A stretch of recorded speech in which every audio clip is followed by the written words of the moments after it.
And that is your vibration. That is the vibe that we are. And tonight we're going to talk about sensitizing you to your vibe, to your vibration. Before I do that, though, I want to do a little bit of review over what we talked about in the last class. One of the interesting things that came up in a question and answer period after the class was over, just before I left, this sort of informal Q&A that we had was someone was talking about what we might call using a strength for the wrong reason.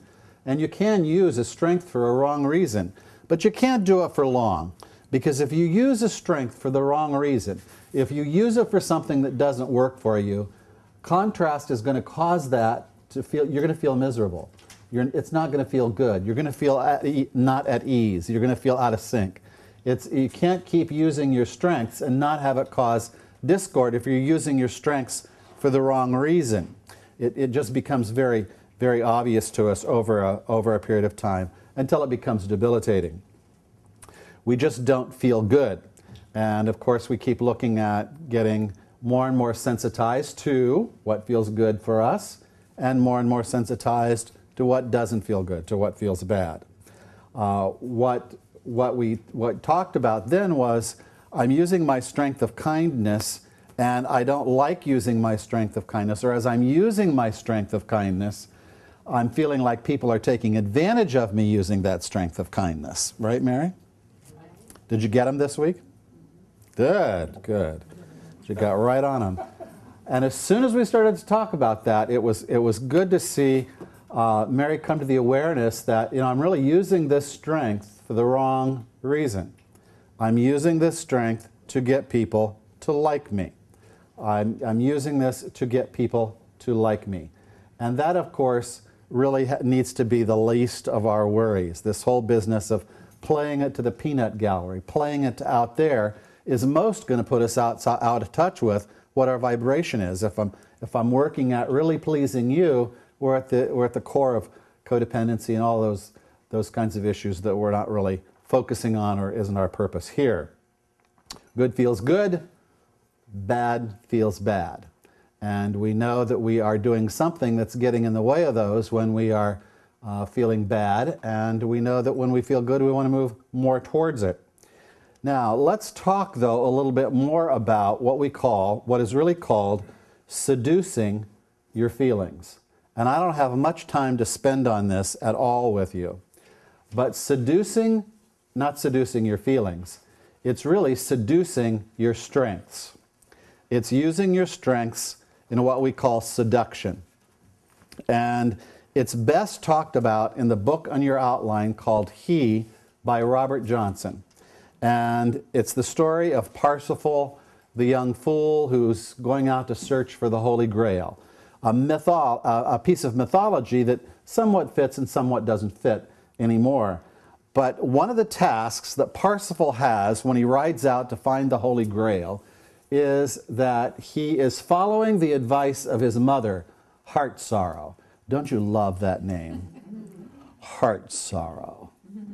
That myth certainly captured the whole codependent reality of what we can get into in parenting. Heart Sorrow gives her son Parsifal two interesting pieces of advice when he rides out. She says to him, never seduce a woman. And of course that advice has nothing to do with a woman on the outside. It has to do with the feminine on the inside. Never seduce your own feminine side. Whether you're male or female, never use your strengths, in our case, never use your strengths to be seductive. And that would be this case of using this strength of being kind to make people like me. What I'm really doing is I'm seducing my strengths. I'm seducing what is, in effect, my feminine side so that I will get something out here that I want. And that's something that we never want to do, is to seduce our strengths for the wrong reason, or as this myth would tell us, to seduce the feminine side of our personality for the wrong reason. Never seduce a woman is, to a man, the advice, never seduce the strengths that you have inside of you and use them seductively for the wrong reason, for the wrong purpose, which would be for a purpose that's not in alignment with what you really want. Now, of course, that gets to know what you want and know how to get there. There's this wonderful, I love to do this story, I love to do this myth, especially this part about Blanchefleur. And I'm going to take some time and do just a little bit of it. This is in the myth, what Parsifal does is he meets Blanchefleur, who's the feminine, the external feminine, white flower. And he has this opportunity in the myth to seduce her. And he sleeps with her all night. She's absolutely beautiful, absolutely gorgeous. And he sleeps with her in the myth, head to head, nose to nose, chin to chin, knee to knee, toe to toe, and never has intercourse with her. And of course, he's defeated a big step in the myth of integrating his feminine side by befriending his feminine side without using it seductively. Now, if that really interests you, and you use your strength seductively, and it causes you to be miserable, then go get Robert Johnson's book, He.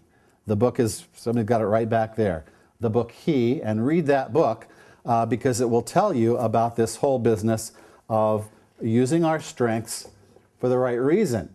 And of course, the right reason is using your strengths for what you really want as you come into the process of knowing what those strengths really are. And that's what we're beginning to work on. Before we get into Vibe Core, I want to talk about this amazing piece of information that we have from biology about endorphins. Because your vibration, you see your vibe, the way I want to get you into really appreciating what we're talking about is that your vibe, the vibration that you are, affects the natural morphine in your body. Every one of you have got a load of morphine in your body called endorphins. That's natural morphine. It's good stuff. It's better than the stuff on the streets. And because people can't access it in their own bodies, they oftentimes chase it around in other places to have the effect of what this natural morphine of the body does for us. Candace Pert is credited, and she deserves the credit, because she discovered what's called the endorphin receptor. And she has a wonderful book called Molecules of Emotion. It's in your notes. You can get the book and read the story about this amazing discovery that a PhD candidate at Johns Hopkins University, where she went to school, made the discovery of the endorphin receptor. Now, when you start looking at the endorphin receptor, what we really want to look at, what we really want to ask, as you look at endorphins and cells, there's this thing that jumps out that's really important in this, and that's the word ligand or ligand, L-I-G-A-N-D. In the dictionary, it has a short I, or a secondary pronunciation is a long I. Ligand, call it whatever you want to. But this is the stickiness. This is the part that gets it to bind, that gets the natural endorphin to bind to the cell. And this is the kind of stuff that she had to work with, was to figure out how this ligand would create a binding of this natural morphine to the cell. They spoke of it early on in this research as sort of the key into a doorway. But that's not the way we talk about it now. We talk about it instead of a key to a doorway and the natural morphine sort of sticking to the cell and all that sort of business. We talk about the fact that cells do this kind of dance. This is really a metaphor now, but go with me there. Because it's easiest to teach, this is the easiest way to dumb it down for scientific dum-dums. Not that I'm stereotyping you at all. I know we have a PhD in pharmacy in this class, but most everybody else is not. So let's see if we can get this down to the place where we can appreciate sort of what's going on in our bodies. And that is that your cells are doing this kind of dance. They have this kind of energy to do this kind of dance. And what they do is they line up so that there's this opening called an ion.